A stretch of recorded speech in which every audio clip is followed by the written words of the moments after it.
আসসালামু আলাইকুম রহমতুল্লাহি আবরাকাত।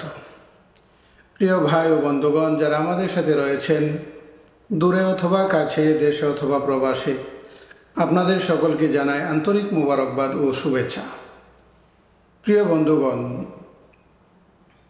আমরা যখন মসজিদে প্রবেশ করি, অনেক সময় দেখা যায় ৫ ওয়াক্ত নামাজের জন্য আমরা মসজিদে প্রবেশ করি, অথবা যে কোনো কাজে নফল নামাজ, যে কোনো আবাদতের জন্য অনেক সময় মসজিদে প্রবেশ করি।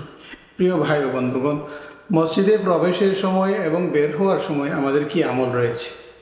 আমরা কিভাবে মসজিদে প্রবেশ করব এবং মসজিদ থেকে কিভাবে বের হব, আসুন আমরা হাদিসে পাকের আলোকে একটু জেনে নেই। প্রিয় ভাই ও বন্ধুগণ, হজরত আবু হুমায়দ অথবা হজরত আবু সঈদ রাদিয়াল্লাহু তাআলা থেকে বর্ণিত, তিনি বলেন, রাসূলুল্লাহ সাল্লাল্লাহু আলাইহি ওয়াসাল্লাম বলেছেন, ইজা দাখালা আহাদুকুমুল মসজিদা ফালিয়ুসাল্লিম আলা নবী সাল্লাল্লাহু আলাইহি ওয়াসাল্লাম ফালিয়াকুল আল্লাহুম্মা ইফতাহ লি আবওয়াব রাহমাতিক ফাইযা খারাজা ফালিয়াকুল আল্লাহুম্মা ইন্নী আসআলুকা মিন ফাদলিক। প্রিয় ভাই ও বন্ধুগণ, রাসূল পাক সাল্লাল্লাহু আলাইহি ওয়াসাল্লাম পবিত্র হাদিস শরীফের মধ্যে আল্লাহ রাসূল সাল্লাল্লাহু আলাইহি ওয়াসাল্লাম বলেন, আমার উম্মতেরা, তোমরা যখন মসজিদে প্রবেশ করো, মসজিদে প্রবেশ করার সময় রাসূল পাক সাল্লাল্লাহু আলাইহি ওয়াসাল্লামের উপর নবীজি বলেন, আমার উপর দরুদ পাঠ করো। তারপরে এই দোয়াটি পড়ো, আল্লাহুম্মা ইফতাহ লি আবওয়াব রাহমাতিক।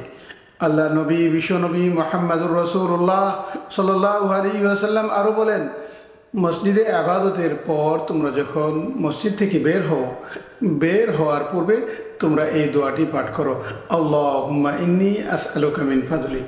প্রিয় ভাই ও বন্ধুগণ, তাই আসুন মসজিদে ঢোকার সময় এবং মসজিদ থেকে বের হওয়ার সময় যে আমলটুকুন আল্লাহ রাসূল সাল্লাল্লাহু আলাইহি ওয়াসাল্লাম আমাদেরকে বলে গেছেন, সেই আমলটুকুন আমরা করার চেষ্টা করি। প্রিয় ভাই ও বন্ধুগণ, অন্য হাদিসের মধ্যে আছে, আল্লাহ রাসূল সাল্লাল্লাহু আলাইহি ওয়াসাল্লাম বিসমিল্লাহি আল্লাহুম্মা সাল্লি আলা মুহাম্মদ এইভাবে দরুদটুকু পড়তেন। তাই আসুন আমরা যখন মসজিদে প্রবেশ করার পর আমরা প্রথমে মসজিদে ডান পা দিয়ে প্রবেশ করব, মসজিদে ডান পা দিয়ে প্রবেশ করব আর এই দোয়াটি পাঠ করব, বিসমিল্লাহি আল্লাহুম্মা সাল্লি আলা মুহাম্মদ আল্লাহুম্মা ইফতাহ লি আবওয়াব রাহমাতিক। প্রিয় ভাই ও বন্ধুগণ, এমনইভাবে যখন আমরা আবার মসজিদ থেকে বের হব, মসজিদ থেকে বের হওয়ার সময় এভাবেই আমরা দোয়াটি পাঠ করব, বিসমিল্লাহি আল্লাহুম্মা সাল্লি আলা মুহাম্মদ আল্লাহুম্মা ইন্নী আসআলুকা মিন ফাদলিক। বের হওয়ার সময় বাম পা দিয়ে বের হব, প্রবেশের সময় আমরা ডান পা দিয়ে প্রবেশ করব। মসজিদে যতক্ষণ থাকব আমরা এতেকাফের নিয়তে থাকব, নফল ইবাদত করব, আর ফরজ ইবাদত করি এতেকাফের নিয়তে মসজিদে অবস্থান করব।